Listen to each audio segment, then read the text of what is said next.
मैं इस सदन में कहना चाहता हूं कि मेरे पूरे राजनीतिक जीवन में अगर सुई के नोक के बराबर भी कहीं बेईमानी, रिश्वत और कोई भ्रष्टाचार या व्यक्तिगत रूप से किसी के साथ कोई ज्यादती की हुई सरकारी कलम के साथ हो तो मैं अभी इसी सदन को छोड़ने के लिए ऐलान करता हूं। मैंने सुना नहीं, वरना मैं आपका जवाब दूंगा। मैंने मान्यवर बहुत साफ सुथरी जिंदगी गुजारी है, वरना इतना लंबा राजनीतिक सफर तय करने के बाद मैं देश की सबसे बड़ी अदालत में खड़ा हुआ नहीं होता। मैं उन उठने वाली आवाजों से भी कहना चाहता हूं कि 47 में बंटवारे के वक्त हमें हक था पाकिस्तान जाने का, आपको नहीं था। हमें हक था, लेकिन हमारे अजदाद ने यह तय किया कि यह वतन हमारा है। हमारे अजदाद की कब्रें हैं यहां, हमारे बुजुर्गों के मज़ारात हैं यहां। जामा मस्जिद है दिल्ली की, ताजमहल है, किले हैं, हमारे बुजुर्गों की यादें हैं, और यही आज धरोहर है हमारे भारत की। वही लोग गद्दार हो गए, उन्हीं का नाम लेकर सड़कों पर मारा जाने लगा। हम अपनी मर्जी से रुके थे, हमें किसी ने जबरदस्ती नहीं रोका था।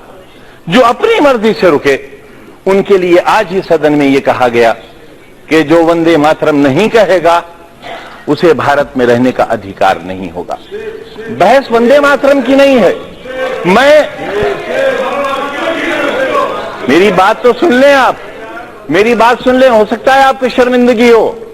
बात वंदे मातरम की नहीं है मान्यवर। अगर कानून की बात करूं तो सुप्रीम कोर्ट कहता है कि वंदे मातरम के लिए मजबूर नहीं किया जा सकता, सबसे बड़ी अदालत वो भी है। लेकिन अगर आपने इतिहास पढ़ा हो, रेशमी रुमाल तहरीक, हिंदुस्तान को आजाद कराने के लिए कितने उलमा ने फांसी के तख्ते चूमे थे, कितने लोग मारे गए थे। देश में न जाने कितनी मिट्टी की पहाड़ियां वो हैं जिनमें हमारी लाशें आज भी सड़ गई होंगी, लेकिन उनमें दफन है। रेशमी रुमाल तहरीक में अगर आप रेशमी रुमाल की तस्वीर देखेंगे तो उस पर भारत मां की तस्वीर छपी हुई मिलेगी आपको। ये रिश्ते कब थे? ये 1942 में जब हिंदू और मुसलमान ने एक बर्तन में खाना खाया था, तब अंग्रेज को लगा था कि वो अब हिंदुस्तान में राज नहीं कर सकेगा, और 1942 से ही उसने अपना बिस्तर बांधना शुरू कर दिया था, और 1947 में हिंदुस्तान आजाद हो गया था। हम आज भी एक ही मोहल्ले में रहते हैं, एक घर में बैठते हैं, हमें किसी को एक दूसरे से डर नहीं लगता। लेकिन जब हम चुनी हुई संस्थाओं में आते हैं, जब वोट जैसी चीज हमारा मुकद्दर बनने वाली होती है, तब इंसानियत के सारे रिश्ते हमारे टूट जाते हैं मान्यवर। इससे देश बहुत कमजोर हो रहा है, इससे हम बहुत कुछ खो रहे हैं। आप मुझे मजबूर तो नहीं करेंगे? मैं आपसे ये कब कह रहा हूं कलमा पढ़िए आप? मैंने आपसे कब कहा? मैंने आपसे कब कहा कि कुरान की आयतें पढ़ी जाएं? यहां ये लोकतंत्र का मंदिर है, ये संविधान का मंदिर है। जो चाहे कहे, अगर मैं कहूं तो आप रोक नहीं सकते, और मैं न कहूं तो आप मुझसे जबरदस्ती नहीं कर सकते। और अगर आप जबरदस्ती कर सकते हैं तो कहिए, आप कहिए कि जबरदस्ती कहना होगा।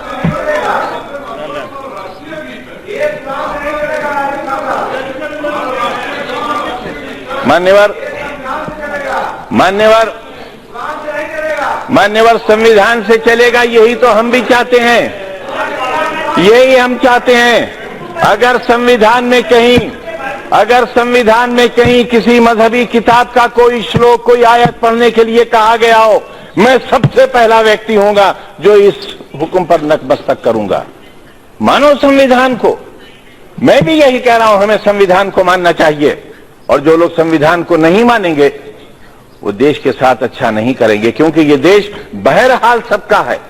पूरा जिस्म हाथों से बना हुआ नहीं है, पूरा जिस्म पैरों से बना हुआ नहीं है। शरीर का एक हिस्सा खत्म कर दिया जाए, इंसान नहीं रह जाएगा। हिंदुस्तान एक बेहतरीन इंसान है, इसे बेहतरीन इंसान बना रहने दिया जाना चाहिए। ये कहना चाहता हूं मान्यवर। प्रधानमंत्री जी को, भारतीय जनता पार्टी को दूसरी सरकार बनाने के लिए बहुत मुबारकबाद। लेकिन ये याद रहे कि जिम्मेदारियों का बहुत बोझ है उनके कंधों पर। जो कहा जाए वो किया जाए। किसी को गलत नाम से, मैं एक छोटा सा व्यक्ति, भैंसे भी पालता हूं, प्रधानमंत्री जी को जनसभा में मेरी भैंसों का ख्याल रहा, मेरा ख्याल नहीं रहा मान्यवर। 4-4 साल के मासूम बच्चों को जिलाधिकारी और एडीएम स्कूल के अंदर कान पकड़कर उठा ले। यही है कानून का राज, यही है कानून का राज। ये 3 तलाक की बात नहीं कर रहा हूं मैं, शिक्षा के अधिकार की बात कर रहा हूं।